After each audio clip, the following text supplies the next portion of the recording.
Happy Hispanic Heritage Month, everybody. This is the Slider Review, and I'm here today to talk to you about X-Men Evolution Season 3, Episode X23. X23 is an amazing episode. The drama, the storytelling, the action, the emotional heartstrings that they tug on. This is the first appearance ever of X23, aka Laura Howlett, also now known in the comics as the female Wolverine.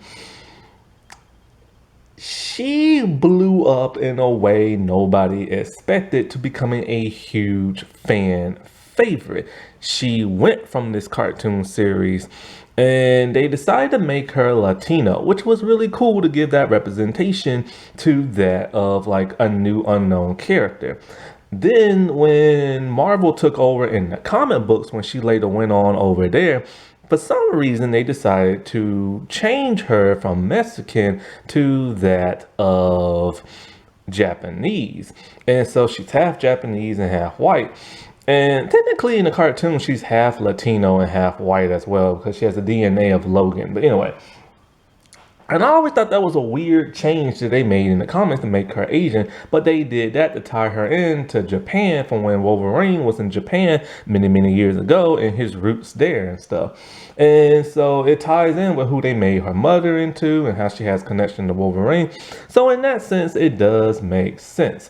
But then in the movie, and then later on, she appeared in Wolverine in the X-Men as her Asian counterpart, but she did not have a big role whatsoever. She had a cameo and like early on in the season, and then she had like a small fighting scene at the end where she doesn't even say nothing, and that's when there's like multiple clones of her. Then she made her huge movie live action debut, and well, technically she made the animated movie debut as well, but only as a fetus. And then she made her live action debut with that of I forget her name. I'll think of it later.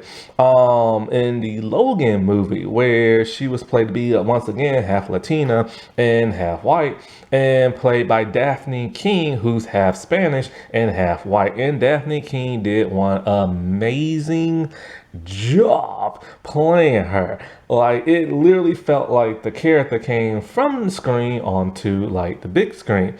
And so like, I really hope if the MCU reboots like the X-Men, which they're supposed to, I hope they bring back Daphne as like X23 because she's older now, and I just want to see what she can do as the role as she did when she was that of a little girl. And so like, I remember she's so huge that people literally got into a fight over her on Twitter. Because I saw X23 trending like last year or early this year. Why were they fighting? Because they're all like, don't call her X23. That's not her real name. Call her Laura. It's offensive to call her X23. And they all like, you wouldn't call Wolverine Weapon X. And so I see the point in that. But X23 just sounds cool. And it's faster to say. And that's how she started off. That's what literally was her name. When X-Men Evolution, she did not have a name. She only had a designation, X23. She was the 23rd in her line. And so when it comes to this episode, the animation is better than it's ever been before. They really, you can tell they went to like a different company and they got some of that like anime type style in it with the fight choreography and the facial expressions and stuff. And it really paid off for this episode. And so in this episode, it starts off with a person wearing a mask and wearing like a leather clad outfit. Very similar to the live action X-Men movies. It's just like leather jacket, leather pants, boots, some straps, some pads, and you know, stuff like that. And this person is just looking through the X-Men roster, learning about them. But when she sees Wolverine's face, all of a sudden, two claws come out from her knuckles and smashes into the screen. Now, when this first aired, I missed it because I was in college and my RA told me, oh my God, oh my God, oh my God. He's all like, they introduced Lady Deathstrike on X-Men Evolution, but they made her into like a kid. I'm all like, really? So I never saw that episode until many years later, and I finally saw it. And I'm all like, that's not Lady Deathstrike and everything.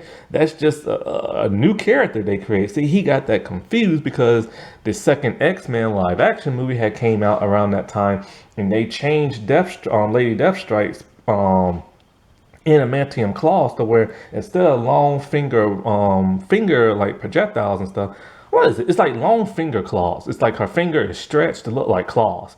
Instead of making it look like that, they just added adamantium claws to come out from like her nails and stuff, which I like that effect. I really like that a lot. But a lot of fans didn't like that. But I like that whole better than the claw, talon looking hand thing. That's just so gross. And so when I finally did watch it, I'm like, man, this episode is amazing and everything. And so we don't know yet who this person is. Don't know if it's male, don't know if it's female. Well, over at the X-Men and everything, Wolverine is training the young X-Men, the New Mutants and everything, and he's being a bit too brutal on them to where they can't even pass the course. And he does that because he said in the real world you have to be prepared, but they like the fun playing type that Beast does and stuff. Personally, I like Wolverine's tactics better because they will learn that since humans hate them and other mutants hate them, they're going to be going through the ringer, and having a fun, like playful exercise is not going to cut it. So after getting their butts whooped and Iceman winning the course but failing because he didn't help his other team members, that pisses Logan off and he makes them redo it. All of a sudden, S.H.I.E.L.D. comes in and they get Wolverine. And so Fury, he tells them that like somebody broke into S.H.I.E.L.D. headquarters and got information on the X-Men. They had metal claws and they had his DNA. And he's very shocked by this. And so he shows them, he shows him how they got his DNA. He shows him a woman, a doctor scientist. I think her name is Deborah. And it turns out Deborah worked for Hydra. Hydra wanted their own Weapon X program. So they had a sample of Wolverine's DNA, and she went to the cloning process. But 22 of them failed, but the 23rd was the key. She made some alterations and made the Wolverine clone not only into a kid, but that of a little girl. And so we get to see the training montage of X23, and it is terrible. As a little girl, she was shunned from like human contact. As a little baby, she's crying, having her hand all up in the air, and nobody's coming to comfort her. And so, like, with no human interaction, they wanted her to be as tough as possible. But she came out to be too tough. And so, like, we see her, like, in a large metal room with, like, a rope. And she's having to go from one side to another with a huge, huge drop. And they trained her like no other soldier I've ever seen train. And it's so heartbreaking because she's just a little kid. And you can see at times she's crying and she's struggling. But then they taught her how to blend in with normal people. But she's too volatile and she tore up a little girl's toy. Not only does the thing about Wolverine is he's a ball of anger because he's a grown man who was kidnapped, experimented on, and lost his memories. As a result, for over 100 years, he's been going through the ringer.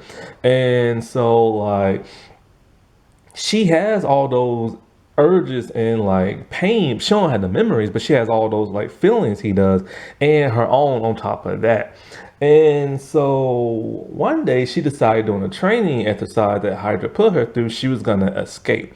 And so like Wolverine has decided he's going to go after her alone and without S.H.I.E.L.D's help because she's been spotted at the X-Mansion and she's spying on all the X-Men. And it's almost like she envies them when she starts seeing them playing and goofing around and having friends to interact with. When she sees Charles, my God, she tricked the crap out of him. So somehow, and she's able to get off Wolverine's mental state. So Charles believes he's sensing Wolverine, but it's really her.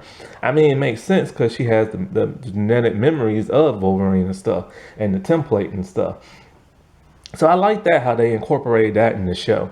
Same how with Wolverine can't, smell Mystique because she's an enhanced like mutant and stuff. And so like she's crying on the table and you really think she's upset until Charles goes to see what's wrong with her, and she gives a evil smirk and puts a device on his forehead that knocks him unconscious. After that, Scott is like roaming through the house, and him and Berserker, they see that all the X-Men have been taken down one by one off screen. Then they find Rogue. Rogue is dealing with her own stuff because of the whole Mystique thing. And basically with her, after she found out who Misty really was, Mystique, and absorbing everybody's power, she went like crazy. And so she's just been in the infirmary trying to deal with all that, and also like killing Mystique and everything, supposedly. Anyway, so they think they can zap the thing off him, and so the professor be fine. But Wolverine comes in and tells him straight up that thing will explode if you touch it. All of a sudden, somebody claws out like a square where Wolverine is standing, and he falls through, and in comes X23 and whoops on like the remaining X-Men. And she takes them out. Scott has optical blast, Berserker has electricity comes from his hand, and Rogue can absorb your memories and powers, and she literally takes every single last one of them out until Wolverine comes back, and it's an epic fight they have and everything with their claws. And we know he loves some Wolverine claws. And so like when she kicked like a piano towards Wolverine, the coolest thing ever. He took his 3 claws and he bust straight through it. Now that can't happen in real life, but it's cool to see in animation. But then the craziest thing happens. All of a sudden, a 3rd claw comes from her foot, and kicks him straight out the window. And so like, because Wolverine has 3 claws. She technically does too, but it comes out her foot. That is amazing. After Wolverine is able to subdue her, he talks to her and tells her, he knows exactly what she goes through because he does. He was experimented on, and this girl does not deserve to have the life that she has. She never once asked for that. Then, just in that time, it hits her, and she just bawls into like real tears and stuff because she's just so angry. She hates her life. She hates living. She hates being turned into a weapon. She hates having claws. She didn't ask for none of this. Well, that nice family reunion, because he tells her, I'm the closest thing you got to family. But then in comes S.H.I.E.L.D. and scares her off. And so Logan makes S.H.I.E.L.D. go away and don't pursue her no more. The next day, she's gone. And Wolverine is training the kids, and he decides to be more friendly towards them after seeing what X23 has gone through. So it was a nice teaching lesson for him. Sadly, however, we would not see X23 no more until season 4, voiced by a different character, and she's there to take down Hydra. And then we would not see her again to the final moments of the finale joining the X-Men. All in all, she is one of the coolest characters to be created from a cartoon series in over like 2 decades and stuff.